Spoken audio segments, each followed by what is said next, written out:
কার সাথে কথা বলতেছেন?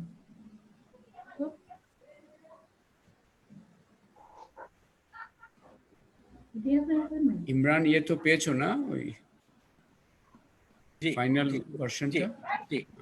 হ্যাঁ, ইফতেখারকে দেখতে পাচ্ছি, প্রথম আলো, ওয়েলকাম।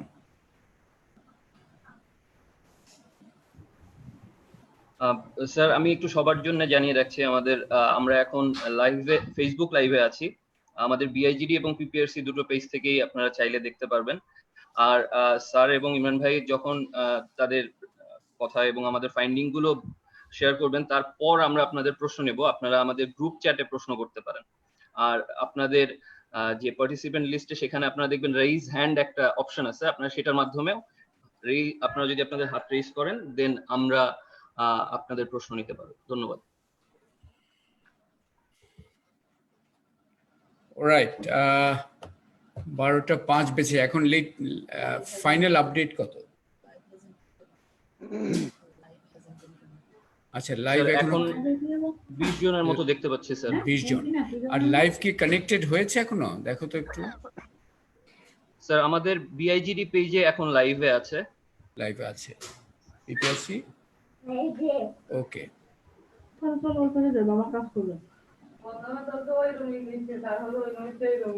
আচ্ছা, যারা যোগ দিচ্ছেন তাদের মিউট করে রাখেন দয়া করে। অনেকে দেখতে পাচ্ছি মিউট করা নাই, সাজ্জাদ যেমন মিউট করা নাই, মিউট করে রাখতে হবে সবারই। হ্যাঁ, থ্যাংক ইউ।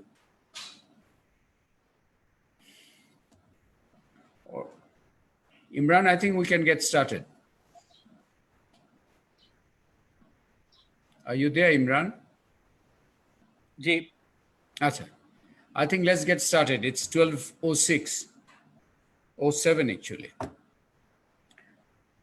All right.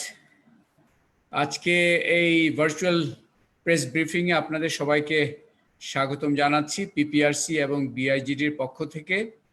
গণমাধ্যমের প্রিন্ট অ্যান্ড ইলেকট্রনিক মিডিয়া যারা যোগ দিয়েছেন, পিপিআরসি এবং বিআইজিডির সদস্য যারা যোগ দিয়েছেন এবং উৎসাহী অন্যান্য যারা যোগ দিয়েছেন, সবাইকে স্বাগতম জানাচ্ছি। আজকে আমাদের এই প্রেস ব্রিফিংয়ের উদ্দেশ্য হচ্ছে, আপনারা জানেন যে এখন বাংলাদেশ, সারা বিশ্বের মতো বাংলাদেশেও কোভিড-19 সংক্রান্ত চলছে, আমাদের সংকট চলছে। সেই সংকটের একটা মাত্রা তো আমরা জানতাম যে হচ্ছে স্বাস্থ্য সংকট, কিন্তু তার সূত্র ধরে আবারও আমরা অর্থনৈতিক সংকটও আমাদের জোরালোভাবে আমাদের সামনে চলে এসছে। আমাদের যে দুটো গবেষণা প্রতিষ্ঠান পিপিআরসি এন্ড বিআইজিডি, আমরা, হ্যাঁ, হ্যালো পার্থ, স্বাগতম। আমরা দুই সংস্থা মিলে আমরা আলোচনার ভিত্তিতে যেটা ঠিক করেছিলাম যে এই মুহূর্তে অর্থনৈতিক সংকট হচ্ছে, সেটা আমরা মোটামুটি সবাই ব্যক্তি অভিজ্ঞতার মাধ্যমে জেনেছি এবং বুঝছি। কিন্তু এখানে সুনির্দিষ্ট তথ্য ভিত্তিক কিছু গবেষণা কার্যক্রমের মাধ্যমে সুনির্দিষ্ট তথ্য বের করে আনাটা একটা জরুরি হিসাবে আমরা চিন্তা করেছিলাম। তার সূত্র ধরে এই অবস্থায়, যেখানে আমাদের মাঠে যাওয়ার, ফিজিক্যালি যাওয়া সম্ভব নয়, সেখানে দ্রুততার সাথে একটা গবেষণা কার্যক্রম কিভাবে হাতে নেওয়া যায় আমাদের মধ্যে আলোচনা হয়েছিল। সেখানে যেটা আমরা বুঝতে পারলাম যে আমাদের যে আগের করা যে সার্ভে, সেখানকার যারা উত্তরদাতা ছিলেন তাদের একটা টেলিফোনিক ডেটাবেজ আমাদের কাছে আছে। সবাই যদি একটু মিউট করেন নিজেদের, হ্যালো, সবাই একটু মিউট করবেন।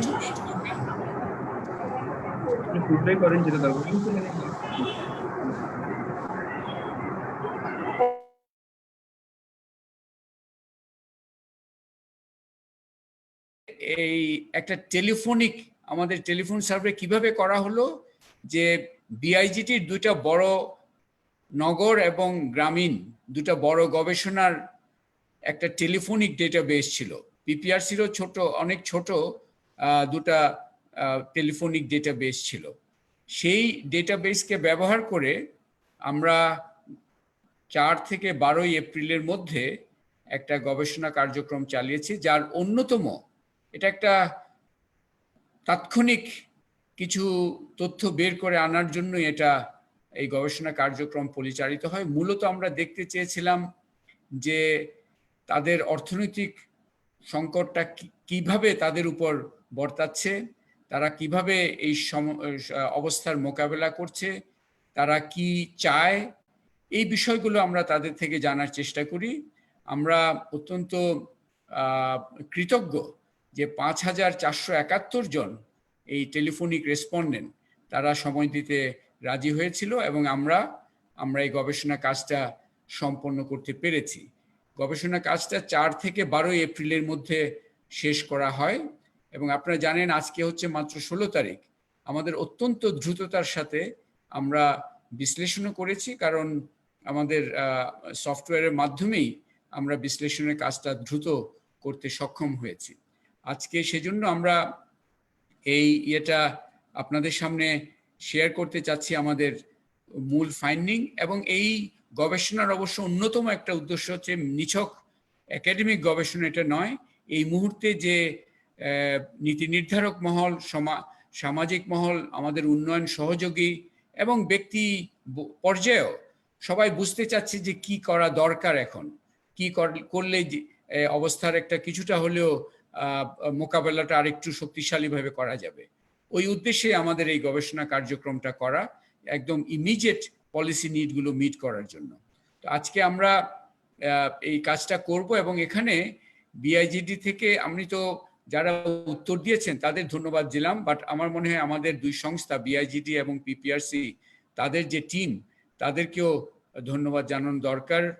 বিআইজিডি থেকে বিশেষ করে executive director doctor Imran Matin, doctor Narayan Das, Shakil Ahmed, Ariya Rahman, Tahsina Naz Khan, Montalina Tasnim. না, আমি এইটা দেখাবার দরকার না, আমি আমার স্ক্রিন থেকে বলছি আর কি। You can show the screen also if you like. Hello, what's the problem? জি ঠিক আছে স্যার, তাহলে মানে প্রেজেন্টেশনের স্লাইডগুলো কি আপনি? না না, আমি করব না। তোমরা এখন আমি এই স্লাইড নাম্বার 3 তে যদি একটু শেয়ার করতে শুরু করতে পারো। আচ্ছা শিওর, আচ্ছা আমি করছি স্যার, আপনি বলে যেতে থাকেন। হ্যাঁ, ওকে। সো আমাদের নুসরাত জাহান বিআইজিডি থেকে এবং পিপিআরসি থেকে মোহাম্মদ আব্দুল ওয়াজেদ, প্রাক্তন ডিজি ব্যুরো অফ স্ট্যাটিস্টিক্স এবং এখন senior fellow PPRC, Umama Zillur, Sabrina Miti gain, Fatema Mohammad, এরা রিসার্চ অ্যাসোসিয়েট, এবং 11 জন ফিল্ড রিসার্চ টিম তারা এই কাজে অংশগ্রহণ করেছেন। বিআইজিডির আরো 40 জন এনুমারেটর এই গবেষণা কাজে সহায়তা করেছেন। আমি জাস্ট স্যাম্পলের কিছু বৈশিষ্ট্যগুলো একটু তুলে ধরতে চাই। নুসরাত, যদি 4 নম্বর স্লাইডটা একটু শেয়ার করা যায়। হচ্ছে এখন? ওকে। সো আমাদের, আপনারা দেখছেন যে আমরা এটা 5,471টা পরিবারের উপর এটা গবেষণা কাজটা করা হয়। এর মধ্যে আরবান ছিল প্রায় হাফ 49% আরবান, 51% হচ্ছে রুরাল। এবং আমাদের এভারেজ ফ্যামিলি সাইজ হচ্ছে 4.85 এবং আমরা ইয়েটাও দেখছি যে এই যে আমাদের যেই স্যাম্পলটা ছিল তারা মূলত অ্যাকচুয়ালি আমরা গ্রামীণ এবং নগর দরিদ্র তাদের উপরেই মূলত আমাদের গবেষণা কাজটা করা হয়েছিল। তো স্যাম্পলের মধ্যে দেখবেন যে 3 ধরনের ব্যক্তিরা আছে: চরম দরিদ্র, যারা মডারেট দরিদ্র, এবং যাদেরকে আমরা বলছি ভালনারেবল নন পুয়ার। তারা হয়তো দারিদ্র সীমার ঠিক উপরে, কিন্তু তারা নানা ধরনের ঝুঁকির মধ্যে আছে। এই 3 গোষ্ঠী নিয়ে আমাদের এই গবেষণা কার্যক্রমটা পরিচালনা করা হয়। এখন আমাদের ফাইন্ডিংগুলো এখন শেয়ার করব। আমি ইমরান মতিনকে আহ্বান জানাচ্ছি আমাদের ফাইন্ডিংসগুলো শেয়ারিং শুরু করার জন্য। ইমরান মতিন। ওকে, অনেক ধন্যবাদ জিল্লুর ভাই। এবং আপনাদের সবাইকে শুভ সকাল এবং যোগদান করার জন্য ধন্যবাদ। তো আমি আমাদের যেই ফাইন্ডিংস সেখানে চলে যাচ্ছে। তো প্রথমে আমরা যেটা জিলু ভাই অলরেডি বলেছেন, এটা আমরা যদি আমাদের যেই রেসপন্ডেন্ট তাদের প্রিন্সিপাল সোর্স অফ ইনকাম দিয়ে প্রোফাইলটা দেখি, তাহলে আমরা এই ধরনের একটা প্রোফাইল পাই। এটা মূলত মানে খুব একটা মানে একটা মোটামুটি রিপ্রেজেন্টেটিভ আপনার রুরাল এবং urban sample, urban slam sample এবং রুরালের একটা আপনার স্যাম্পল। সুতরাং ওটা মূলত ওটা দেখানোর জন্য। তো এখন আমরা চলে যাচ্ছি ইকোনমিক ইম্প্যাক্টের উপরে। আসলে এটার কারণে যে ইকোনমিক এবং ইনকাম এবং এমপ্লয়মেন্টের উপরে আসলে ইম্প্যাক্টটা কি হয়েছে। আমরা যেটা করেছি যে প্রত্যেকটা রেসপন্ডেন্টের ক্ষেত্রে ফেব্রুয়ারি মাসে তাদের ইনকাম এবং এমপ্লয়মেন্ট এবং অন্যান্য যে জিনিসগুলো জানতে চেয়েছি, এবং তারপরে ইমিডিয়েটলি গত এক সপ্তাহে তাদের ইনকাম এবং এমপ্লয়মেন্টের অবস্থা সেটা আমরা জানতে চেয়েছি। তো সেটার উপরে ভিত্তি করে আমরা ইম্প্যাক্ট অন ইনকাম এবং এমপ্লয়মেন্ট দেখছি। তো আমরা ইনকামে যদি প্রথমে যেটা দেখি যে আপনার মানে মানে মোটা দাগে প্রথম জিনিসটা সেটা হচ্ছে যে পুরো সব ধরনের ক্যাটাগরিতে একটা বড় ধরনের আমরা ড্রপ দেখতে পাচ্ছি। আরবান স্লামে 82% ইনকাম ড্রপ, রুরালে কিছুটা কম, কিন্তু সেটাও বেশ বড়, 79% ড্রপ হয়েছে। যেটা খুব ইন্টারেস্টিং এখানে এবং ইম্পর্টেন্ট, সেটা হচ্ছে আমাদের এই ফেব্রুয়ারি মাসে আপনার যেটা আমরা একটা বেঞ্চমার্ক অবস্থা হিসাবে যেটাকে দেখছি, আপনার যেটা ব্লু বার, আরবান স্লাম এবং রুরাল দুই জায়গাতেই আপনার ওদের অ্যাভারেজ ইনকামটা আপনার পভার্টি লাইনের কাছাকাছি ছিল।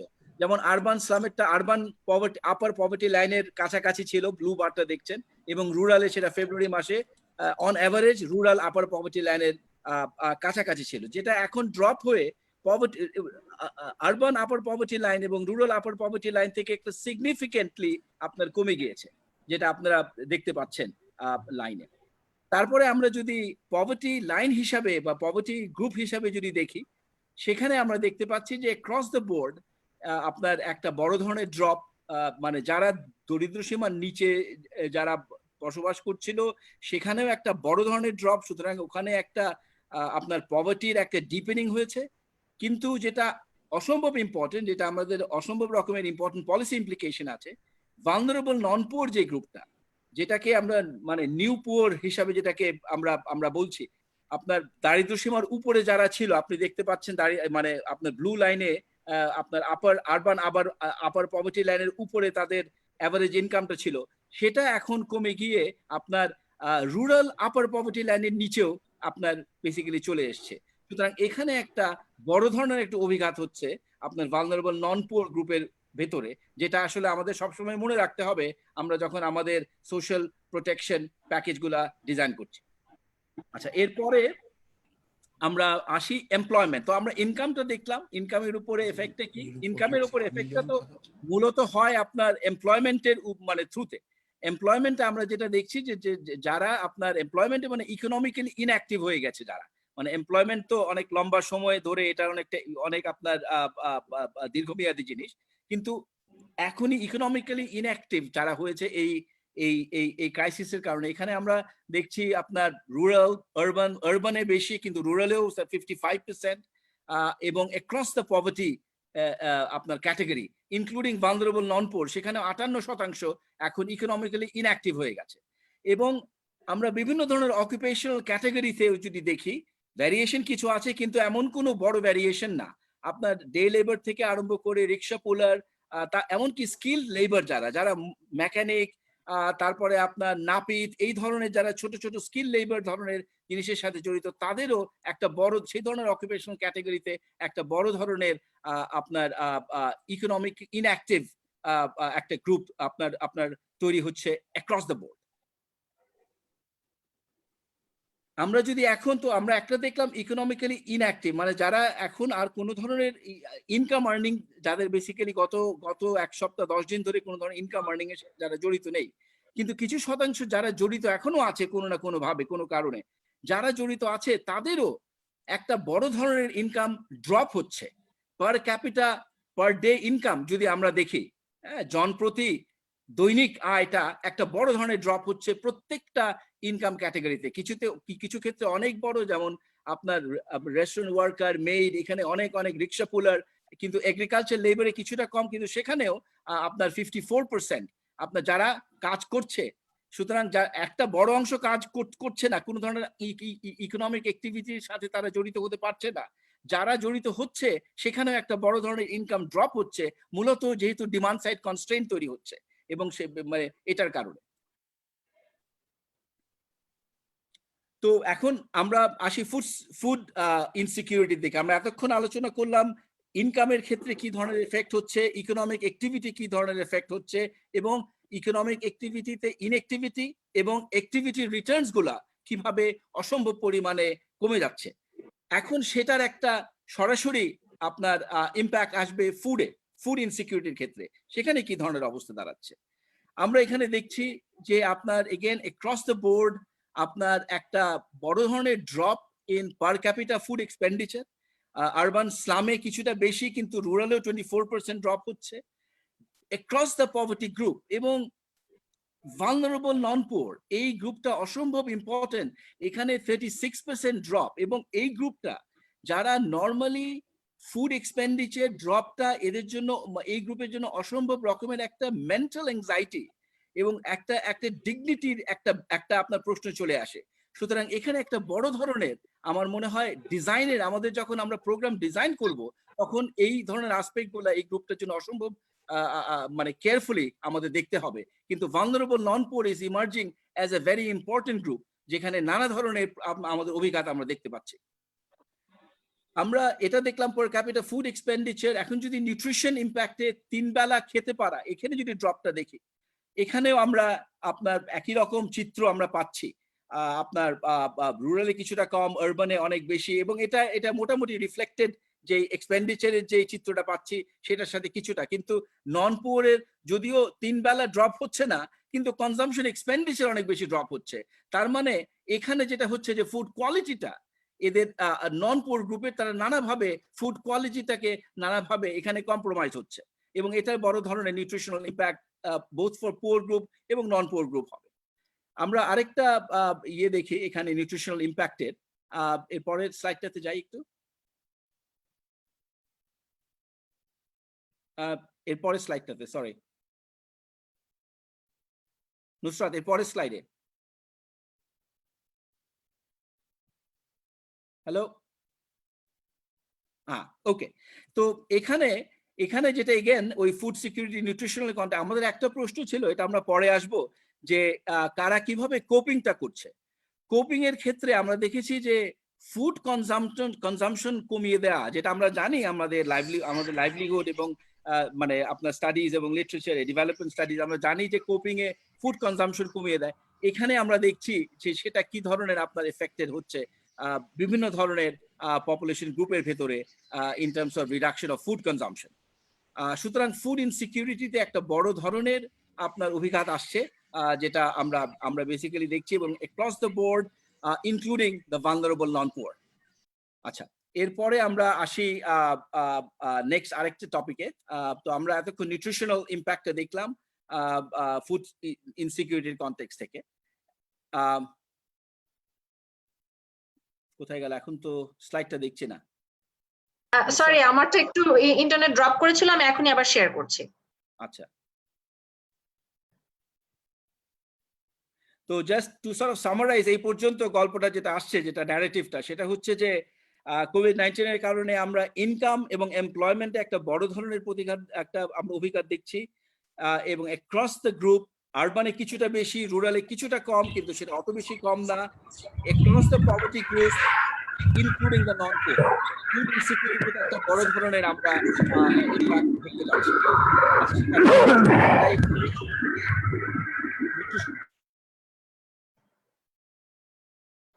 এরপরে Nusrat, this is getting Starc.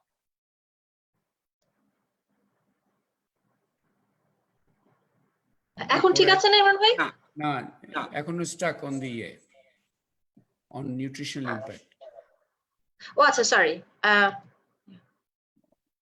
ওকে, এখন কোপিং তো এখন আচ্ছা, এখন আমরা আসি কোপিং এ। তো আমরা ইনকাম এমপ্লয়মেন্টটা দেখলাম, নিউট্রিশনাল এফেক্টটা দেখলাম, এখন কিভাবে কোপ করছে মানুষ। তো কোপিং এ আমরা নেক্সট স্লাইডে যাই নুসরাত। আচ্ছা, কোপিং এ আমরা যেটা জিজ্ঞেস করেছি যে কিভাবে তারা বেসিক্যালি কোপটা করছে এখন। এই কোপিং এ যেটা আমরা মূলত 3 ধরনের কোপিং স্ট্র্যাটেজি, একটা পার্সোনাল মেকানিজম, আর একটা হচ্ছে সোশ্যাল মেকানিজম, আর একটা হচ্ছে এক্সটার্নাল সাপোর্ট।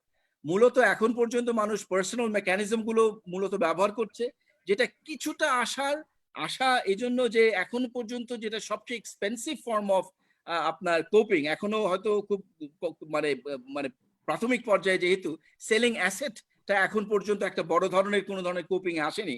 এটা এখন পর্যন্ত মানুষ মূলত সেভিংস ব্যবহার করা এবং সেখানে আপনার এবং বরোয়িং এবং কনজাম্পশন রিডিউস করা, এটাই মূলত কোপিং মেকানিজম হিসাবে আপনার বোথ আরবান এবং রুরালে ব্যবহার করা হচ্ছে।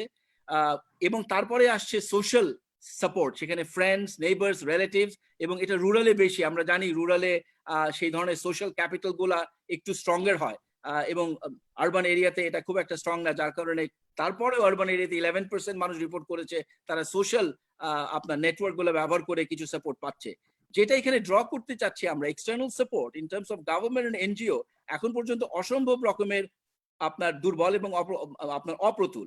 গভর্নমেন্ট সাপোর্ট আরবানে এবং দুই ক্ষেত্রে আরবানে কিছুটা বেশি দেখা যাচ্ছে, তা মানে মানে মানে ওভারঅলের কনটেক্সটে খুবই কম, কিন্তু রিলেটিভলি আরবানে একটু বেশি। এবং সেটা মোস্ট লাইকলি যেহেতু এটার ক্রাইসিস আমরাও দেখেছি, ইট মেক সেন্স। আরবানে যেহেতু এটার ক্রাইসিস অনেক বেশি আপনার একিউট এবং ভিজিবল, সুতরাং ওখানে এটার ইমিডিয়েট এফেক্ট আমরা দেখছি। কিন্তু ওভারঅল গভর্নমেন্ট সাপোর্ট এবং বিশেষ করে এনজিও সাপোর্ট এবং দুটোই এখন অসম্ভব রকমের বাড়ানো দরকার। এবং এটার এখন পর্যন্ত কোনো ধরনের আপনার ভিজিবিলিটিটা এবং প্রেজেন্সটা মানুষের কোপিং মেকানিজমে অত্যন্ত অত্যন্ত কম।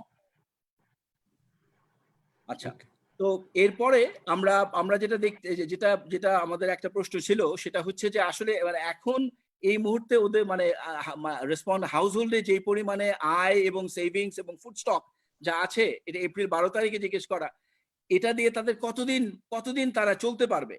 এবং এখানে একটা আমরা অসম্ভব রকমের আমার মনে হয় ওয়ারিং এবং কনসার্নিং একটা চিত্র। আপনার 1 সপ্তাহ থেকে ম্যাক্সিমাম 2 সপ্তাহ, দ্যাট ইজ ইট। এবং এরপরে এটা দিয়ে they would not be able to sustain কোনোভাবে। সুতরাং এটা অসম্ভব রকমের ইম্পর্টেন্ট একটা মানে ইমিডিয়েসি অফ স্কেলিং আপ আপনার গভর্নমেন্ট এবং এনজিও প্রোগ্রামগুলা, সেটার দিকে আমাদের নজর দিতে হবে। কারণ এখানে অলরেডি আমরা এটা 12 তারিখে, এখন আমরা 1 সপ্তাহ পার করছি অলরেডি। সুতরাং we are coming to the period যেখানে এই ক্রাইসিসটা অসম্ভব একিউট একটা অবস্থায় যাবে। আচ্ছা, তারপরে আমরা আসি সাপোর্টে। তো আমরা কোপিং সম্পর্কে বললাম, এখন সাপোর্ট মেকানিজম গুলো কিছু আমরা আলাপ করেছি, এখন আরেকটু ডিটেইলে সাপোর্ট মেকানিজম গুলো নিয়ে একটু আমরা একটু মানে আমাদের প্রশ্নে ছিল। আচ্ছা, সাপোর্ট মেকানিজমে আমাদের যেটা ছিল, নেক্সট স্লাইড। সাপোর্ট মেকানিজমে প্রথম যেই পয়েন্টটা, সেটা আমরা জিজ্ঞেস করেছিলাম তারা কি ধরনের সাপোর্ট চায়, ফুড এবং ক্যাশ। এটার ভিতরে মানে মাল্টিপল রেসপন্সের একটা সুযোগ ছিল, যেটা খুবই ইন্টারেস্টিং। সেটা হচ্ছে এবং ইম্পর্টেন্ট সেটা হচ্ছে যে এখন প্রায় মানে একটা আলোচনা দেখা যাচ্ছে ফুড না ক্যাশ। আসলে ফুড এবং ক্যাশ, এটা এই দুটোই এখন অসম্ভব রকমের জরুরি। কারণ আপনার মানে আমার মনে হয় মার্কেট আনসার্টিনিটি ইনক্রিজিংলি হয়তো তৈরি হচ্ছে, এবং সোশ্যাল ডিস্টেন্সিং এর হয়তো আপনার ইম্পর্টেন্সটাও আস্তে আস্তে মানুষ হয়তো আরো বেশি ফলো করছে, এবং লকডাউনের কারণে যেতে পারছে না, যার কারণে সবকিছু মিলিয়ে ফুড এবং ক্যাশ দুটোই বিকামস রিয়েলি ইম্পর্টেন্ট। এটা আমরা দেখছি। এবং খুবই ইম্পর্টেন্ট একটু মানে করা যে নর্মাল সার্কামস্টান্সে, বিশেষ করে ভালনারেবল নন পুয়ার ক্যাটাগরিতে আমরা জানি সাপোর্টের কথায় নর্মালি ফুড বেস সাপোর্টের কথা ওরা কিন্তু খুব একটা কোনোদিন মানে নর্মাল সার্কামস্টান্সে চায় না, নর্মাল ফ্লাড কিংবা অন্য ধরনের ক্রাইসিসের ক্ষেত্রে। কিন্তু এই ক্ষেত্রে আমরা একটা বড় ধরনের ডিমান্ড দেখতে পাচ্ছি for food support as well, in addition to cash support.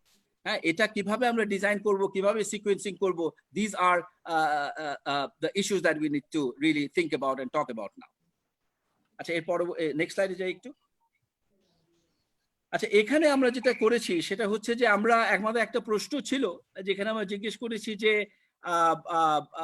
প্রত্যেকটা হাউসহোল্ডকে রেসপন্ডকে জিজ্ঞেস করা হয়েছে তাদের 1 মাস চলার জন্য কি কি ধরনের সাপোর্ট বেসিক্যালি, মানে কত টাকার সাপোর্ট হলে তারা 1 মাস চলতে পারবে, এবং সেটাকে আমরা এখানে পার ক্যাপিটা পার মান্থ হিসাবে এনেছি। তো এখানে যেটা দেখা যাচ্ছে যে লোয়ার পভার্টি, যেটা এক্সপেক্টেড পুয়ারদের আপনার আপনার কিছুটা কম, আপনার লোয়ার পভার্টি লাইন যারা রুরালে তারা 1322 টাকা, আরবানে 1614 টাকা পার ক্যাপিটা পার মান্থ, মানে জন প্রতি এবং মাসিক। আপার পভার্টি লাইনে কিছুটা বেশি, এবং আপনার ভালনারেবল নন পুয়ারের ক্ষেত্রে আরেকটু বেশি, এবং আরবানে একটু বেশি compare to rural. I mean this is the expected pattern what one would expect, যে কতটুকু সাপোর্ট হলে তারা চলতে পারবে। পুয়াররা যারা যত পুয়ার তারা, এবং রুরাল পুয়ার কম বলছে কম্পেয়ার টু আরবান কনটেক্সটে যারা আছে। So this is not a unexpected package. কিন্তু মূল ইস্যুটা হচ্ছে যে ওরা যে অ্যামাউন্টটা আমরা যেটা পেয়েছি সেই অ্যামাউন্টটা আসলে কতটুকু এটাকে সঠিক কিনা, এবং এটা কি জাস্টিফাইড কিনা। কারণ একটা প্রশ্ন হতেই পারে যে মানে আমরা যেহেতু জিজ্ঞেস করেছি এখন একটা খুব খারাপ সময়, তারা একটা ইনফ্লেটেড একটা অ্যামাউন্ট তারা বলছে। তো সেটাকে আমরা ক্রস চেক করার জন্য আমরা একটা অ্যানালিসিস করেছি এখানে। সেটা হচ্ছে যে আমরা প্রথম ব্লু বারটা হচ্ছে যে তাদের পভার্টি লাইন থেকে, আপনার আপার পভার্টি লাইন থেকে আপনার ইনকাম ড্রপটা কতটুকু হয়েছে সেটা, এবং সাপোর্টটা কত চাচ্ছে সেটা। এই দুটার ভিতরে আমরা একটা কম্প্যারিজন করেছি। অর্থাৎ যাদের ইনকাম ড্রপ, মানে হাইপোথিসিসটা হচ্ছে যাদের ইনকাম ড্রপটা যত বেশি তারা পভার্টি লাইনে, অন্তত পভার্টি লাইনে আসার জন্য কি পরিমাণ তাদের আপনার ইয়েটা লাগবে, কি সাপোর্টটা দরকার, এবং সেটার সাথে কম্পেয়ার করেছি ওরা আসলে কি পরিমাণ সাপোর্ট চাচ্ছে। এবং আমরা এখানে যেটা দেখতে পাচ্ছি যে এই আপনার হাউসহোল্ড গুলো যে বা রেসপন্ডেন্টরা যেই সাপোর্টের কথা, যে পরিমাণ সাপোর্টের কথা বলছে, that seems to be very justified and aligned with যে পরিমাণ আয় তাদের ড্রপ হয়েছে আপনার পভার্টি লাইন থেকে, সেটার সাথে এটার একটা বড় ধরনের অ্যালাইনমেন্ট আছে। সুতরাং এখানে যে অ্যামাউন্টটা, সেই অ্যামাউন্টটা মানে বেশ আপনার রোবাস্ট একটা অ্যামাউন্ট, এবং সেই অ্যামাউন্টটা একটা জাস্টিফায়েবল অ্যামাউন্ট। আমরা মানে এখান থেকে এই অ্যানালিসিস থেকে সেই জিনিসটাই মানে দেখতে পাচ্ছি। মানে এটা এমন না যে খুব এক্সাজারেটেড কোনো ধরনের সাপোর্ট মানুষজন চাচ্ছে। তো আমরা যদি এর পরের স্লাইডে যাই, আমরা যদি এই অ্যামাউন্টটাকে, এই অ্যাভারেজ অ্যামাউন্ট যেটাকে পাচ্ছি, এটাকে যদি আমরা ব্যবহার করি, যে আমরা যেটা বললাম রুরালে আপনার পার ক্যাপিটা পার মান্থ 1368 টাকা, আরবানে 1702 টাকা, এবং এটাকে যদি আমরা একটু ব্লো আপ করি, যে বাংলাদেশের আমরা মানে আপনার বাংলাদেশের ন্যাশনাল লেভেলে আমরা যদি পভার্টিতে রুরাল এবং আরবান পভার্টি রেট যেটা 26.4% রুরাল এবং 18.9% আরবান, এই পভার্টি রেট এবং টোটাল পপুলেশন, এটাকে ব্যবহার করে আমরা যদি ওই অ্যামাউন্ট গুলো যেটা আমরা পেয়েছি, এটাকে আমরা আগে দেখেছি ওই অ্যামাউন্টটা ইজ কোয়াইট জাস্টিফায়েবল, সেই অ্যামাউন্টটাকে যদি ব্যবহার করে আমরা ব্লো আপ করি, তাহলে আমাদের যেটা বেসিক্যালি আসে যে total poor people in the country আপনার আসে এটা, রুরালে আসে এটা, আরবানে এটা, এবং টোটাল অ্যামাউন্ট যেটা দরকার হচ্ছে, আমরা যদি এখানে সিম্পল অ্যারিথমেটিক যদি করি, সেখানে 5594 crore টাকা পার মান্থ। সো এই সাপোর্টটা হচ্ছে একটা লোয়ার বাউন্ড সাপোর্ট, কারণ এখানে কিন্তু শুধুমাত্র যারা দারিদ্র, মানে আপনার যারা দরিদ্র এবং দারিদ্র সীমার নিচে চলে এসছে তাদের জন্য এই অ্যানালিসিসটা করা, যারা আরো বেশি দরিদ্র হয়েছে। কিন্তু আমরা বারবার যেটা বলছি যে একটা বড় অংশ ভালনারেবল নন পুয়ার, তাদের অ্যানালিসিসটা এখানে এখনো আমরা হয়তো সামনে আরো করব, এটাকে আরো কিছু অ্যাডজাস্টমেন্ট করতে হবে। সেটা যদি যোগ করি তাহলে এই সংখ্যাটা আরো বেশি বাড়বে। কিন্তু এটা হচ্ছে মিনিমাম লোয়ার বাউন্ড অ্যামাউন্ট, যেই সাপোর্টটা ইমিডিয়েটলি আমাদের দিতে হবে যদি আমরা এই যে অভিঘাত, এটাকে যদি আমরা কিছুটা সহনীয় পর্যায়ে আনতে চাই। আচ্ছা, তাহলে আমি পরের স্লাইডে একটু আসি। আমি এখন মনে হয় জিল্লুর ভাইকে বলবো যে পলিসি ইমপ্লিকেশন গুলো শেষ করে। Thank you Imran. আপনারা সবাই শুনলেন আমাদের যে বেশ সমৃদ্ধ তথ্য আপনারা শুনলেন। এখন আমি জাস্ট একটু সামারাইজ করতে চাচ্ছি এখান থেকে আমাদের বিশেষ করে পলিসি ইমপ্লিকেশনস গুলো কি সেগুলো যদি একটু সামারাইজ করি। নেক্সট স্লাইডটা যদি দেখি একটু।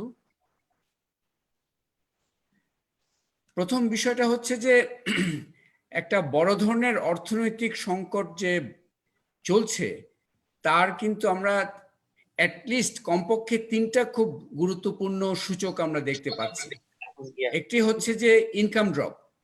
আমরা যেটা বুঝতে পারছি যে প্রায় চরম দরিদ্র, মাঝারি দরিদ্র এবং যাদেরকে আমরা বলছি ভালনারেবল নন পুয়ার, মানে কিছুটা দারিদ্র্য সীমার উপরে কিন্তু ঝুঁকির মধ্যে আছে, এই 3 ক্যাটাগরি সবারই কিন্তু প্রায় 70% ইনকাম এই ফেব্রুয়ারি এবং মার্চের মধ্যে 70% ইনকাম ড্রপ হয়েছে।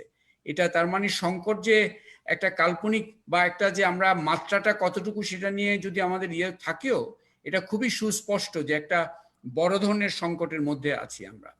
এটা একটা সূচক, ইনকাম ড্রপ। দ্বিতীয় সূচকটা হচ্ছে অর্থনৈতিক কর্মকাণ্ড।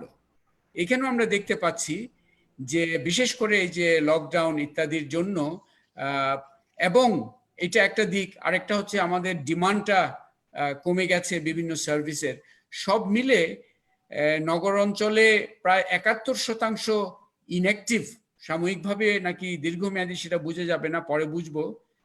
আর গ্রামাঞ্চলেও এই যে দরিদ্র শ্রেণীর মধ্যে 55% ইকোনমিক্যালি ইনঅ্যাক্টিভ হয়ে গেছে। আর আমরা যদি অন্য বিভাজনটা করি, দরিদ্র এবং জাস্ট দারিদ্র সীমার উপরে যারা ভালনারেবল নন পুয়ার, তাদের মধ্যে যদি করে ওই 50% দরিদ্র তারা ইকোনমিক্যালি ইনঅ্যাক্টিভ হয়ে গেছে, 40% ভালনারেবল নন পুয়ার তারা ইনঅ্যাক্টিভ হয়ে গেছে।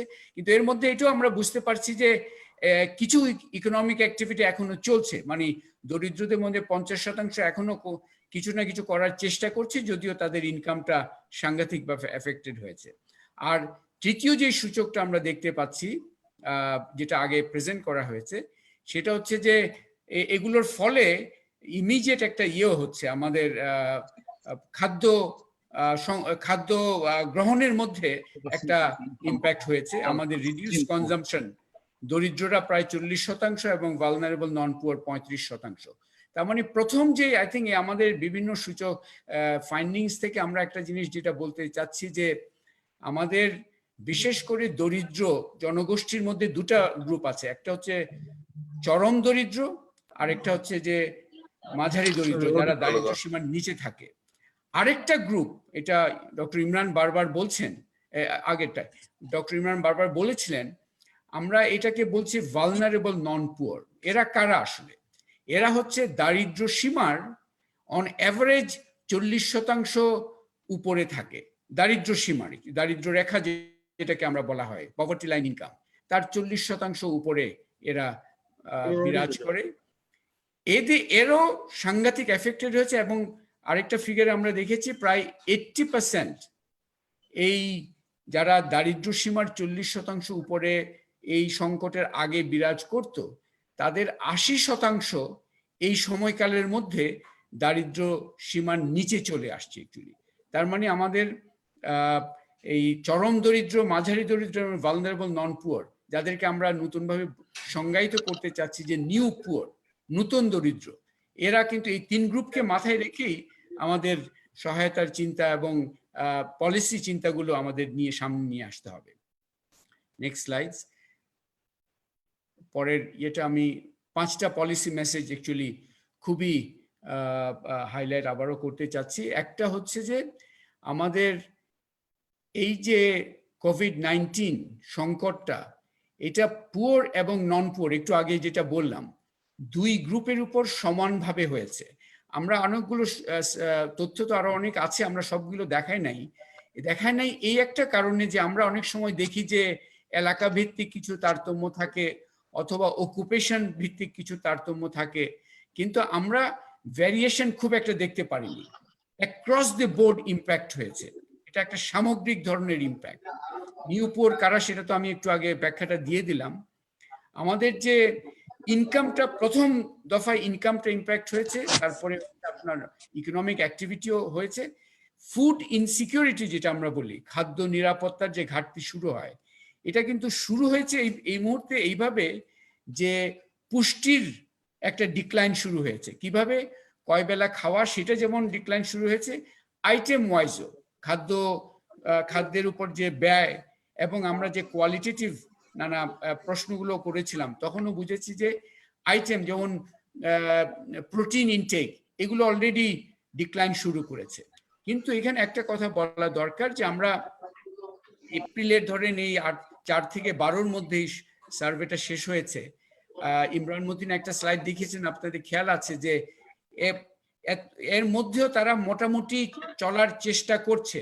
অলরেডি কিছুটা খাদ্য নিরাপত্তার ঘাটতিটা শুরু হয়ে গেছে, এটা তো আমরা বুঝতে পারছি, কিন্তু মাত্রাটা একটা বলা যায় যে একটা মানে চূড়ান্ত ধাপে ধাপে এটা বাড়ছে। এটাকে আমরা যে একটা আইডিয়া নেওয়ার চেষ্টা করেছি যে কতদিন পরে এটা আরো মানে এই যে নিজেদের কিছু সম্পদ আছে, আমরা দেখেছি, আপনারা দেখেছেন যে কিভাবে মোকাবেলা করে এই যে আউট অফ ফ্রম দি তাদের সঞ্চয়কে ভেঙে হয়তো করছে বা ধার নিচ্ছে ইত্যাদি ইত্যাদি। এগুলো দিয়ে কোনো মতে আপনি দেখবেন যে ফুড কমেছে বটে, কিন্তু এখনো ফুড কমার মাত্রাটা ইনকাম ড্রপের চেয়ে অনেক কম মাত্রায় আছে, কিন্তু এটা আস্তে আস্তে বাড়ছে। এবং আমরা যেটা আশঙ্কা করছি বাই এন্ড এপ্রিল এই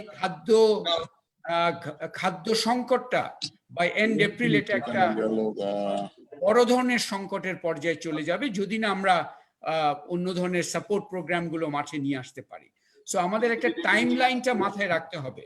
এখনই অলরেডি খাদ্য সংকটের শুরুর দিকটা আমরা অলরেডি দেখেছি, পুষ্টির সংকট শুরু হয়ে গেছে, কিছুটা খাদ্য সংকট শুরু হয়ে গেছে, কিন্তু এটা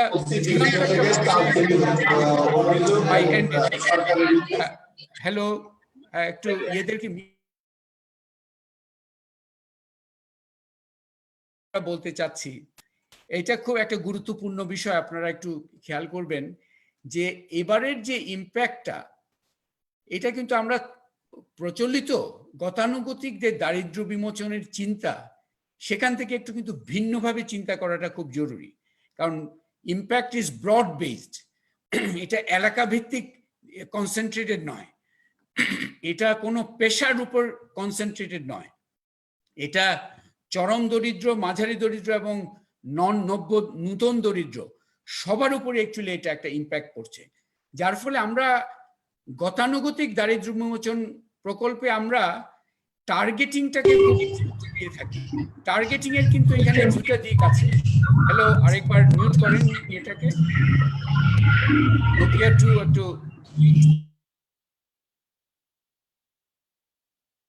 বিষয় হচ্ছে যে আমরা ব্রড বেসড সাপোর্ট প্রোগ্রামগুলো মাঠে নামা দরকার।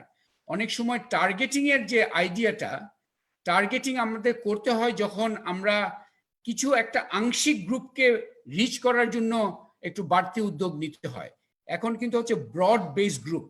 এই সময়কালে আমরা যেটা পরিকল্পনা যারা করেন তাদের ভাষায় যেটা বলে সেলফ টার্গেটিং ভেহিকেল, যেমন হচ্ছে অন্যতম আমাদের নিরাপত্তা জাল কর্মসূচির মধ্যে অন্যতম ভেহিকেল হচ্ছে ওএমএস, ওপেন মার্কেট সেল, যেটা করে আর কি, যেটার মাধ্যমে স্বল্প মূল্যে খাদ্য বিতরণ দেয়া হয়। এটাতে কিন্তু আপনি লিস্ট না করলেও যার প্রয়োজন সে এসে নিয়ে যাবে। এটাই মানে হচ্ছে সেলফ টার্গেটিং। আমরা জানি যে 2 দিন আগে ওএমএস এর কার্যক্রম সাময়িকভাবে বন্ধ করা হয়েছে, এবং আমরা যেই তথ্য পেয়েছি তার থেকে আমরা বুঝতে পারছি যে ওএমএসটা এই মুহূর্তে আবার পুনরায় চালু করা খুব প্রয়োজন।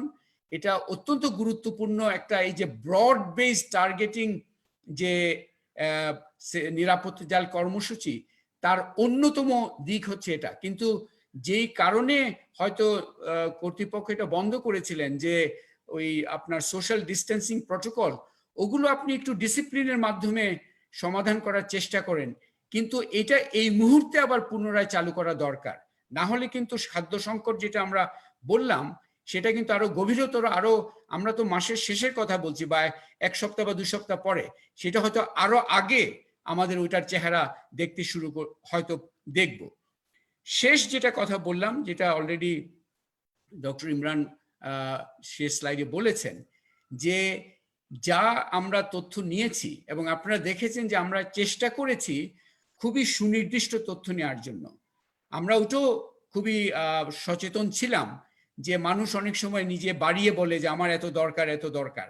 আপনি দেখেছেন যে ডক্টর ইমরানের স্লাইডে আমরা চেক করেছি যে তার ইনকাম যে ড্রপ হয়েছে তার তুলনায় সে সহায়তা কতটুকু চাচ্ছে, এবং তার মধ্যে কিন্তু একটা ভালো সামঞ্জস্য আমরা দেখতে পেয়েছি। তার মানে তারা যা চাচ্ছে সেটা কিন্তু যৌক্তিক।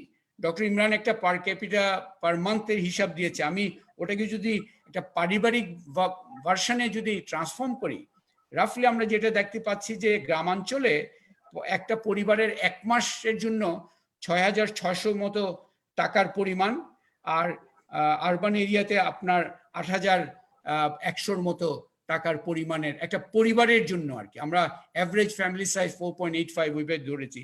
এটা এই ধরনের একটা সহায়তা দরকার, এবং এটার জন্য যে ডক্টর নারায়ণ দাস এই বিআইজিডির উনি একটা ক্যালকুলেশনটা খুব সুন্দর করে করেছেন, এই যে আমরা 5,600 কোটি টাকার একটা ইমার্জেন্সি ফুড অ্যাসিস্ট্যান্স সাপোর্ট, এটা এখনই, এটা হচ্ছে 1 মাসের, যদি সংকট প্রলম্বিত হয় তো পরের মাসের জন্য নিতে হবে। এবং এখানে আমরা যেটা আগেও বলেছি, এই যে নতুন গ্রুপ যেটা নতুন দরিদ্র, তাদের ক্যালকুলেশন কিন্তু করা হয় নাই, এবং তাদের ফিগারটা আমরা তৈরি করার চেষ্টা করছি। তারা যেটা বললাম দারিদ্র সীমার 40% উপরে থাকে, কিন্তু তার 80% কিন্তু মধ্যে সংকটে পড়ে গেছে। তাদের ফিগারটা আমরা 2-1 দিনের মধ্যে বের করার চেষ্টা করব, কিন্তু ন্যূনতম এই 5,600 কোটি টাকার একটা immediate assistant food assistant process package, এটা সরকারের হাতে নেওয়ার জন্য আমরা জোরালো তাগাদা দিচ্ছি। এবং এখানে এটাও ইয়ে করি যে সরকার কিছুটা উদ্যোগ নিয়েছে বটে, কিন্তু সেটা হচ্ছে যে আমাদের দুর্যোগ মোকাবেলার যে প্রচলিত কৌশলগুলো আছে তার সাথে একটু বাড়তি কিছু ইয়ে করা। যেমন এই মুহূর্তে দুর্যোগ মন্ত্রণালয় থেকে যে সহায়তা প্যাকেজ এই যে রিলিফের প্রয়োজনে করছেন, তার সার্বিক মূল্য প্রায় 500 কোটির মতো হয়তো হবে। তো সেই জন্য আমি আপনার যেটা, এবং এটা হচ্ছে 500 কোটির মতো, কিন্তু আপনি দেখেন প্রয়োজন হচ্ছে 5,600 কোটির মতো ন্যূনতম, তার মানে প্রায় 10 গুণ বেশি দরকার। সুতরাং এটাকে আমাদের প্রচলিত রিলিফকে আরেকটু বাড়াবো, এইভাবে এটার সমাধান হবে না। এখানে এই যে বিভিন্ন প্যাকেজের কথা আমরা শুনেছি বিভিন্ন গোষ্ঠী, ফর্মাল সেক্টর গোষ্ঠীর জন্য, এই যে দারিদ্র্যের মধ্যে এবং সংকটের খাদ্য সংকটের মধ্যে পড়ে যাওয়া দরিদ্র এবং নতুন দরিদ্র, এদের প্রয়োজনে এই ধরনের একটা প্যাকেজ ইমিডিয়েটলি সুনির্দিষ্টভাবে আমাদের করা দরকার। এবং সেটা করার আগেই আমাদের ওএমএস কার্যক্রমটা এই মুহূর্তে আবারও চালু করা দরকার। আমরা আগামী কয়েকদিনের মধ্যে এই নতুন দরিদ্রদের প্রয়োজনের মাত্রাটা কেমন সেটাও আমরা ক্যালকুলেট করে হয়তো আপনাদের সামনে তুলে ধরতে পারবো। আমরা আশা করছি যে আমাদের এই তড়িৎ জরিপ যেটা, আমরা এটাও মনে করি যে গবেষণাকে আমাদের সামাজিক প্রয়োজনে নিয়োজিত করতে হবে। আমরা সময়ের দিকে নজর রেখে তাৎক্ষণিক যদি একটা বস্তুনিষ্ঠ তথ্য নিয়ে আসতে পারি, নীতি নির্ধারক মহল, সরকার, দাতা সংস্থা এবং সমাজে সবার জন্য এটা উপকৃত হবে। আমরা বিআইজিডি এবং পিপিআরসি আলোচনা অব্যাহত রেখেছি। আমরা যদি সুযোগ হয় এবং প্রয়োজন হয়, আমরা এই গবেষণা কার্যক্রম হয়তো কয়েক সপ্তাহ পরে আবারও পরিচালিত করব, দেখার জন্য যে সংকটের মাত্রাটা তখন কি অবস্থায় আছে। আপাতত আমাদের প্রেজেন্টেশন এখানে শেষ। আপনাদের প্রশ্ন ইত্যাদি যদি থাকে আমরা সেগুলো চ্যাট বক্সের মাধ্যমে দেখার চেষ্টা করছি। আপনারা আমাদের যারা সহায়তা করছে তাদের তরফ থেকে কোনো প্রশ্ন থাকলে আমরা বলেন, আমরা দেখতে থাকি আপনাদের। আমরা এখন আমাদের প্রেজেন্টেশন শেষ করেছি। এখন গণমাধ্যমের বন্ধুরা যদি বলতে চান, প্রশ্ন সুনির্দিষ্টভাবে করতে চান, তাহলে এখন করার সুযোগ আছে। আমরা স্ক্রিনটা এখন না হয়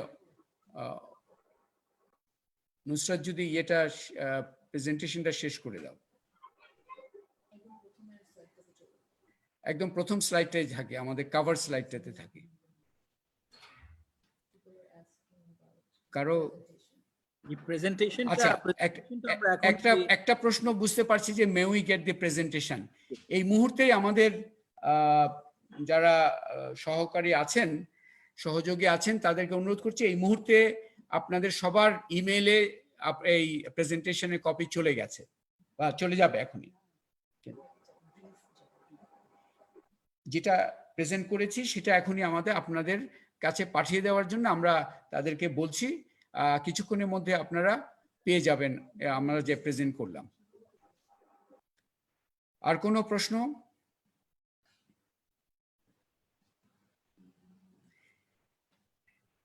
একজন অবশ্য, দুজন পার্টিসিপেন্ট হ্যান্ড রেজ করেছেন। আচ্ছা আমি দেখতে মাস্তুরা তসনিম, উনি জি, কোন, আপনারা আপনি যদি একটু পরিচয় একটু দিয়ে যদি আনমিউট বলেন। করে, আনমিউট হ্যাঁ, করে কথা বলতে হবে। হ্যাঁ মাস্তুরা তসনিম বলেন আপনি। জি, আসসালামু আলাইকুম সবাইকে। আমি ইউথ পলিসি ফোরাম থেকে বলছি, মাস্তুরা আচ্ছা তাসনিম। বলেন। হ্যাঁ, studying public policy in Wellington university. আচ্ছা। আমার দুটো কোয়েশ্চেন ছিল। Thank you so much first of all, it was a very enlightening survey, এবং ইনফরমেশন গুলো স্পেসিফিকলি পলিসি সেন্ট্রিক যে সাজেশনস গুলো ছিল, দ্যাট ওয়াজ ভেরি ইউজফুল। আমার দুটো কোয়েশ্চেন আছে। প্রথম কোয়েশ্চেনটা হচ্ছে একটু statistics sort of related, Imran Matin স্যারের জন্য স্পেসিফিক্যালি। আমরা ড্রপ বাই অকুপেশন দেখেছি, তো সেখানে কি আমরা ওয়েটেজটা দেখেছি যে ড্রপ বাই অকুপেশন যেটা হয়েছে, কোন অকুপেশনটা মানে for example made the highest number in the survey that you did, মানে কোনটা actually in the survey and in the real world right now আমরা কোনটা অ্যাকচুয়ালি পার্সেন্টেজ ওয়াইজ হায়ার দেখি। That would give me a good idea of what's happening by occupation as well. Second question is more policy related. Maybe Hossein Zailur Rahman sir could give us a bit of insight on that. আমরা বুঝতে পারছি সেটা vulnerable non-poor is becoming the new poor, and they have I'm making assumptions here, but আমরা যেটা বুঝতে পারছি they have two kinds of barriers to accessing security. প্রথমত হতে পারে যেটা already Imran Matin sir already বলেছেন, যে dignity in terms of accessing financial or food security support, and secondly they might also not have access to this information. আমি যেটা আপনাদের suggestion ছিল, policy suggestion of OMS, I'm not sure how effective that is for vulnerable non-poor যারা এই গ্রুপটাতে এখন গিয়েছেন। they make up 35% of your survey right now. I'm just জানতে চাচ্ছিলাম যে vulnerable non-poor এর জন্য ডিজাইন সাপোর্টটা আমরা, I'm sure you guys are already thinking about it. আপনার কি চিন্তা? Thank you. Imran, do you want to just clarify that here? The question on occupation. Right.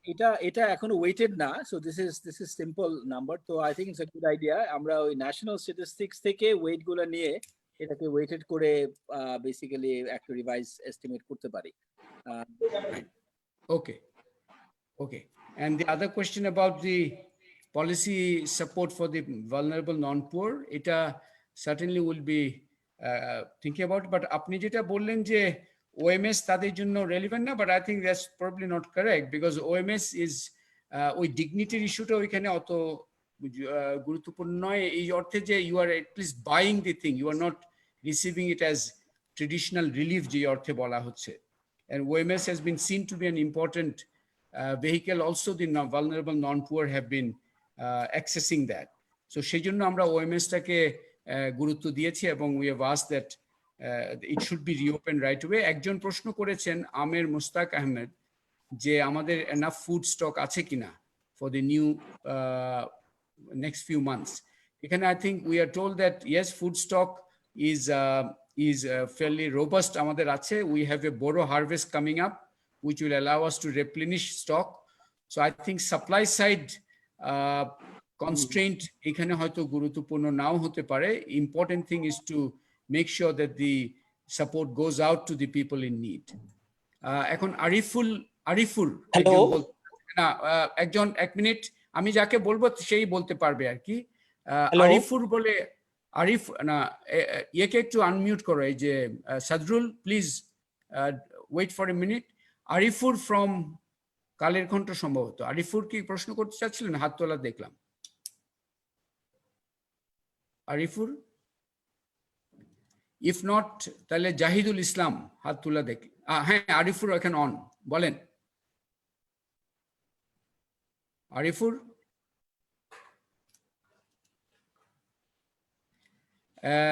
Arifur somehow ওর শুনতে পাচ্ছি না, আবারও ইয়ে হয়েছে। জাহিদুল ইসলাম। জি স্যার, আসসালামু আলাইকুম। ওয়ালাইকুম সালাম। কোন ইয়ে থেকে আপনি? স্যার আমার নাম, স্যার আমি দা বিজনেস স্ট্যান্ডার্ডে কাজ করি। হ্যাঁ, বলেন বলেন।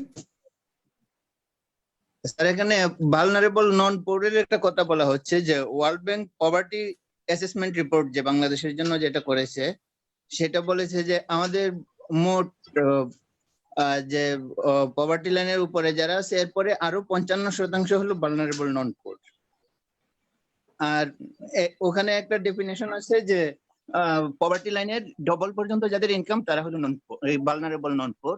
আর আজকে আপনারা যেটা বলেছেন যে পভার্টি লাইনের উপরে আরো 40% পর্যন্ত যারা আছে ইনকাম, তো এখানে আসলে দুইটা সংখ্যা যদি আমরা নেই বা দুইটা মেথডোলজি নেই তাহলে দুইটা সংখ্যা হবে। এখন আসলে এটা একটু ক্লারিফিকেশন। আচ্ছা, এটা একটু ক্লারিফিকেশন করছি। আমরা 40 আমি অ্যাভারেজ করলাম 40 to 50% হবে, কিন্তু ওটা আমরা নিয়েছি আমাদের যে স্যাম্পলের মধ্যে যারা এই ভালনারেবল নন পোর হিসেবে চিহ্নিত করা গেছে তাদের এই সংকটের আগে তাদের ইনকাম লেভেল কত ছিল গড়ে, সেটা আমরা দেখেছিলাম যে এটা পভার্টি লাইনের এই 45%-এর উপরে ছিল আর কি। তো এই জন্য আমরা ওই ফিগারটা ইয়ে করেছি।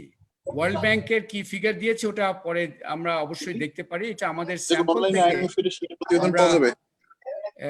আমরা সেই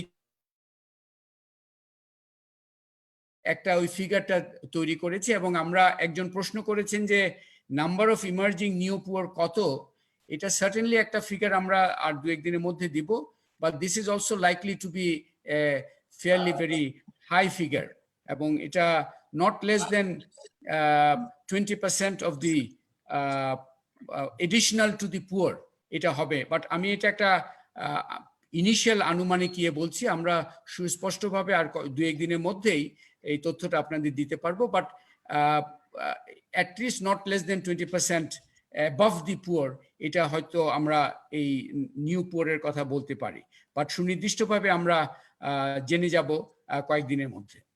আর কেউ? জাহিদুল ইসলাম, আপনার প্রশ্ন তো উত্তর দিয়েছে আশা করি। শেখ আব্দুল্লাহ সমকাল থেকে একজন বলছেন, আপনাদের জরিপ থেকে কি এ ধরনের কোনো ধারণা করতে পারেন যে দেশে কত মানুষ নতুন করে দারিদ্র সীমার নিচে নেমে যাবেন? এখানে আমরা অ্যাকচুয়ালি একটু সতর্কভাবে সব আমাদের গবেষণাটা চালাচ্ছি, এই অর্থে যে আমরা সূচকগুলো, যেমন দারিদ্র ধরেন আগামী মাসে যদি অবস্থা স্বাভাবিক হয় তখন কিন্তু অর্থনৈতিক কর্মকাণ্ড আবার যদি শুরু হয়ে যায় তখন আবারও হয়তো পরিবর্তন দেখব। সেই জন্য আমরা দারিদ্র শব্দটা তো একটু ব্যাপ্তিটা আর একটু বড়, আমরা সূচকগুলোর দিকে নজর দিয়েছি।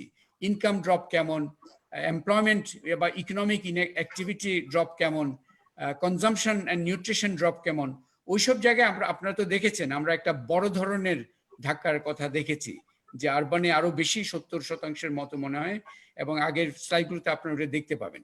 সো আমরা এই পর্যায়ে একটা যেটা বলতে চাচ্ছি যে বড় ধরনের ধাক্কা হয়েছে, তার আমাদের সার্ভে থেকে যে মাত্রাগুলো আমরা পেয়েছি সেগুলো আমরা আপনাদের সাথে শেয়ার করেছি।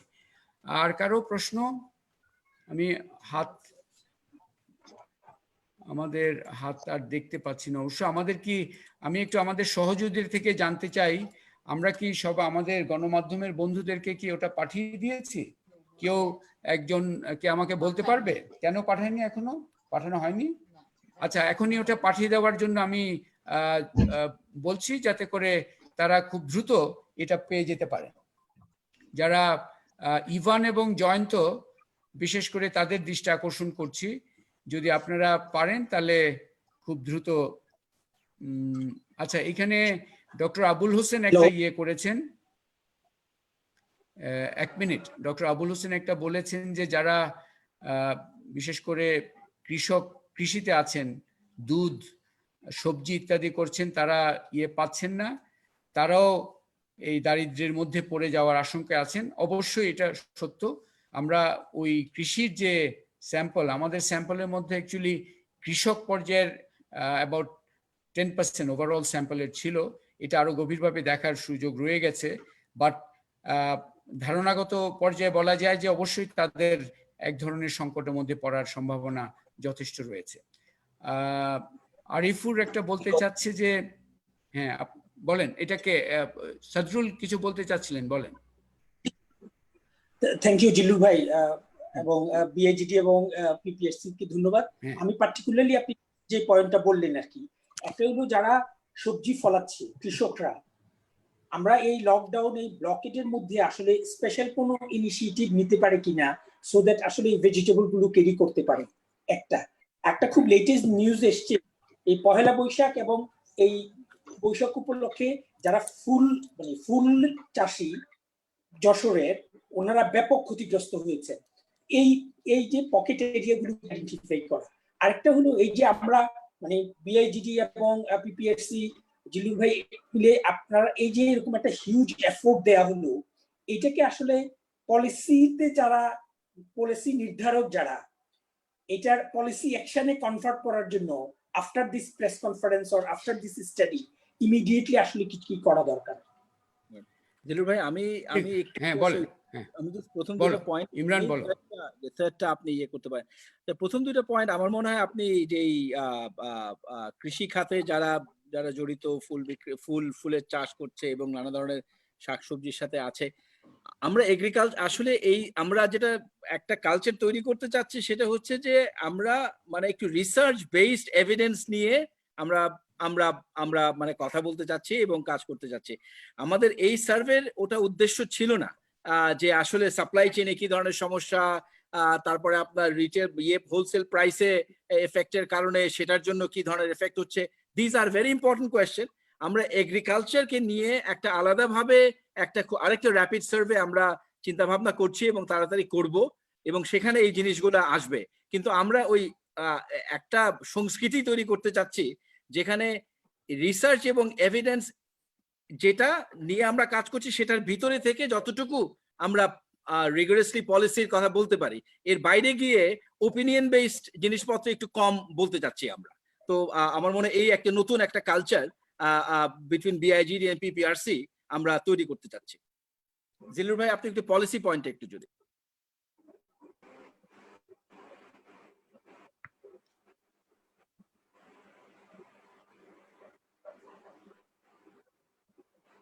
জিলুর ভাই আপনি মিউটে আছেন।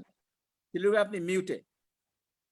সরি, আমি যেটা বলতে চাচ্ছি, ইমরান যে পয়েন্টটা বলেছে, that's what really we want to emphasise, that আমরা গবেষণা ভিত্তিক তথ্যগুলো দিতে চাচ্ছি। অনেক প্রশ্ন আছে, সব প্রশ্নের উত্তর আমাদের কাছে তো নেই, কিন্তু যেগুলো আছে সেগুলোই খুব জোরালো এবং তার ভিত্তিতে জোরালো পলিসি পরামর্শ আমরা কিন্তু দিয়েছি, সেগুলোই আপাতত নজরে নেওয়া দরকার। এবং যেটা সদরুল বললেন যে পলিসি মেকাররা কি, আমরা তো এই যে প্রেস কনফারেন্সের মাধ্যমে এটা বলার চেষ্টা করছি, এটা হবে, সেটা অবশ্যই একটা ইয়ে।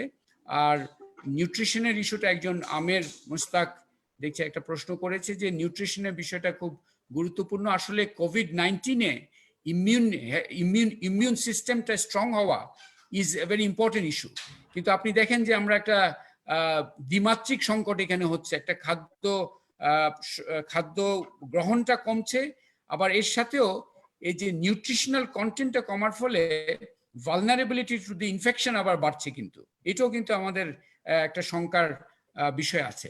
এখানে ত্রাণ বিষয়ে একটা প্রশ্ন আসছে দেখছি, ত্রাণে ইত্যাদি ইত্যাদি। ত্রাণের বিষয়টা আমরা যেটা বলতে চাচ্ছি এট দিস পয়েন্ট টাইম, খুবই জোরালো একটা পয়েন্ট বলতে চাচ্ছি যে ত্রাণের যে গতানুগতিক ধারণার ঊর্ধ্বে উঠে আমাদের দুইটা জায়গায় কাজ করতে হবে।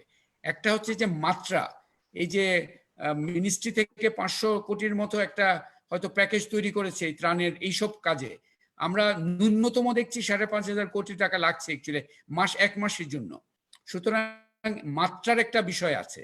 আর 2 নম্বর হচ্ছে এখানে সেলফ টার্গেটিং, যে আমরা যে সবাই যেহেতু ইম্প্যাক্টেড, সবাইকে দেওয়া দরকার, সেখানে যে নিতে চায় সেলফ টার্গেটিং, ওইখানে OMS for example is an important vehicle, ওইগুলোকে প্রাধান্য দিয়ে আপাতত করতে হবে। কিন্তু ওখানে যেটা প্রয়োজন, শৃঙ্খলার কাজটা, প্রাতিষ্ঠানিক মনিটরিং এর মাধ্যমে শৃঙ্খলার কাজটা খুব জোরালোভাবে করা দরকার।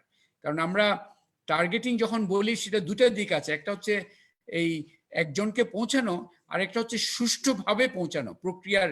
এখানে যে সোশ্যাল ডিস্টেন্সিং ইত্যাদি যেন খুব ইয়ে করে নিশ্চিত করা যায়, সেই জন্য আমাদের নজর দিতে হবে। নিয়াজ মাহমুদ ঢাকা ট্রিবিউন থেকে বলছে যে গরিবরা কি ইয়ে পাবে কিনা, সেটা তো আমরা এখন সেটা এই যে মনিটরিং এর কাজটা আমরা বিশেষ করে বিআইজিটির সাথে পিপিআরসি আলোচনা করছে যে আমরা হয়তো আমাদের দায়িত্বের মধ্যে অনেকটা চলে আসছে যে সপ্তাহ 2 বা 3 পরে আরেক দফা এটা করা দরকার, যে তখন বাস্তব, কারণ এই যে আসলে অনেক ঘোষণা হচ্ছে আমরা দেখতে পাচ্ছি, কিন্তু সেই ঘোষণা মাঠ পর্যায়ে যেই এফেক্টেড পরিবার তার অবস্থা উন্নতি করতে কি ভূমিকা রাখলো সেটা কিন্তু বোঝার জন্য এই মনিটরিং ছাড়া কোনো বিকল্প নেই। কারণ আমরা ঘোষণা হলেই যেটা হয়ে যাচ্ছে তা তো না অ্যাকচুয়ালি। সুতরাং আমাদের এই মনিটরিং এর কাজটা অত্যন্ত গুরুত্বপূর্ণ, এবং এই যে প্রসেস মনিটরিং, এটা আশা করি আমরা পিপিআরসি এবং বিআইজিটি আমরা আবারও আলোচনা করব। আমরা একটা ব্যবধানের এটা কিন্তু আমরা এটা বলতে হচ্ছে আমরা এটা কোনো একটা আমাদের পূর্ব নির্ধারিত রিসার্চ প্রজেক্ট ইত্যাদি কিছু ছিল না, এটা আমরা তাৎক্ষণিক একটা প্রয়োজনের তাগাদায় এই গবেষণা কাজটা হাতে নিয়েছি। এবং আমরা মনে করি যে এই যে সীমাবদ্ধতার মধ্যে যেমন মাঠে যাওয়া যাচ্ছে না, তারপরেও আপনারা দেখছেন 5,500 রেসপন্ডেন্টের উপর একটা বড় ধরনের খুবই কার্যকর একটা সার্ভে করা গেছে। এই উদ্ভাবনী চিন্তাগুলোকে আমাদেরকে সামনে নিয়ে যেতে হবে। আর কারো কি প্রশ্ন আছে? সরি জিলু ভাই, আমি আর 1 মিনিট, সেটা হলো যে কথাটা আমি বলার চেষ্টা করেছি, আমাদের সাংবাদিক ভাইরা যারা এটা শুনেছেন এবং প্রশ্ন করেছেন, ওনারা প্রেজেন্টেশন চেয়েছেন, ওনারা তো একটা স্টোরি তৈরি করবেন পত্রিকায়, কিন্তু আমাদের এই যে গবেষণাটার একটা কপি অথবা রেকমেন্ডেশন গুলো কোন প্রকারের সরকারি সদরুল, হ্যাঁ আমরা অ্যাকচুয়ালি রাইট সদরুল, আমি যেটা বলতে চাচ্ছি যে আমরা অলরেডি ইনফ্যাক্ট আলাপ করেছি, হয়তো আগামীকালই আমরা বসবো যে এটা তো হচ্ছে গণমাধ্যমের সাথে শেয়ারিং, নেক্সট আমরা এই যে পলিসি মেকারস, দি আদার অ্যাক্টরস, তাদের সাথে কিভাবে করা যায় সেটার উপর করব। ডক্টর আবুল হোসেন বলেছেন যে OMS is a must but maintaining physical distancing while buying goods. সেই জন্য আমি বলছি যে ওই শৃঙ্খলার কাজটা যারা এনশিওর করতে পারে তাদের হাতে দায়িত্ব চলে আসা উচিত। শৃঙ্খলার সাথে কিন্তু এই যে আমরা সেলফ টার্গেটিং বলছি, সবাইকে সহায়তা দেওয়া দরকার, কিন্তু সেটা শৃঙ্খলার মাধ্যমে দিতে হবে, সেই বিষয়টা নিশ্চিত করা। এবং এখানে আমরা এটাও অ্যাপিল করব, আমরা জানি যে সবাই এফেক্টেড, কিন্তু তাদেরকেও, যারা এফেক্টেড তাদেরকেও কিন্তু সচেতনতা দেখাতে হবে, তারা যেভাবে এই সাহায্যটা নেবেন। এবং আমি অবশ্য আমাদের যে 5,500 রেসপন্ডেন্ট তাদেরকে অবশ্যই কৃতজ্ঞতা জানাচ্ছি। তারা কিন্তু সময় নিয়ে, তারা জানেন না যে কারা এই ফোন করেছে, আমাদের পরিচয় অবশ্য দিয়েছি, কিন্তু তারা তো কোনো সহায়তা পাননি আমাদের কাছ থেকে, তারপরেও তারা এগিয়ে এসছেন, সচেতন কাজ করেছেন। তো আমরা সচেতনার কাজটা অবশ্য সবার থেকে আমরা আশা করছি হবে। আর কারো কি প্রশ্ন আছে? আমরা বলেছিলাম 1টা পর্যন্ত হবে, 1:07, বাট আমরা শুরু করেছি প্রায় 10 মিনিট পরে, আরো 3 মিনিট সময় আছে, আমরা নিতে পারি। আর কারো যদি প্রশ্ন থাকে, নতুন কারো? যাকাতের একটা বিষয় এসছে, হ্যাঁ যাকাতের বিষয়টা নিশ্চয়ই আলোচনায় আসবে।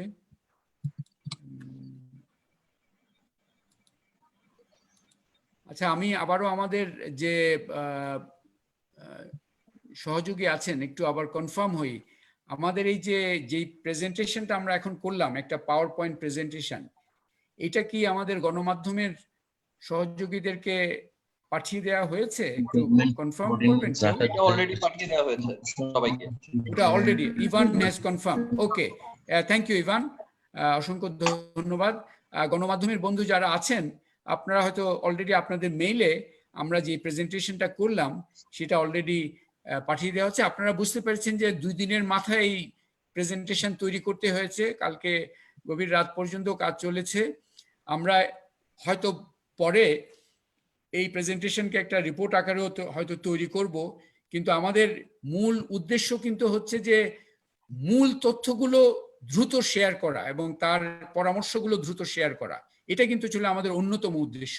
একাডেমিক প্রয়োজনে অবশ্যই আমরা এটাকে একটা সুন্দর রিপোর্ট ইত্যাদি করব, কিন্তু আমরা ওটার জন্য আর অপেক্ষা করি নাই, আমরা দ্রুত আপনাদের সাথে শেয়ার করতে চেয়েছি। এবং আশা করি গণমাধ্যমের বন্ধুরাও আপনারা হয়তো আপনাদের প্রয়োজন অনুযায়ী এখান থেকে কিছু তথ্য এবং পরামর্শ নিতে পারবেন। আর কারো কি কোনো প্রশ্ন যদি থাকে আমরা শেষ, আচ্ছা ওয়ান নিউ মেসেজ একটা দেখতে পাচ্ছি, থ্যাংক ইউ, একজন ধন্যবাদ দিয়েছে, থ্যাংক ইউ। আই থিঙ্ক আমরা একটা সবকিছু ডিসিপ্লিনের মধ্যে করা দরকার। আমরা একটু আগে শৃঙ্খলার কথা বললাম, প্রেস ব্রিফিংও ডিসিপ্লিনের মাধ্যমে করা দরকার। আমরা 1 ঘন্টার কথা বলেছিলাম, 1 ঘন্টা এখন অ্যাকচুয়ালি শেষ হচ্ছে। সেজন্য আমি আমাদের পিপিআরসি এবং বিআইজিডির সব কলিগ, ইমরান এবং তার সব কলিগকে, এবং আমাদের গণমাধ্যমের যারা বন্ধুরা উপস্থিত আছেন, অন্য উৎসাহী যারা যোগ দিয়েছেন, এবং আমাদের এটা এই গণমাধ্যমকে মোবিলাইজ করতে আমাদের ইভান এবং জয়ন্ত এবং অন্যান্য যারা কাজ করেছেন, সবাইকে অসংখ্য ধন্যবাদ জানিয়ে আমাদের এই প্রেস ব্রিফিং এখানে সমাপ্ত করছি। ধন্যবাদ সবাইকে, ভালো থাকবেন, নিরাপদ থাকবেন।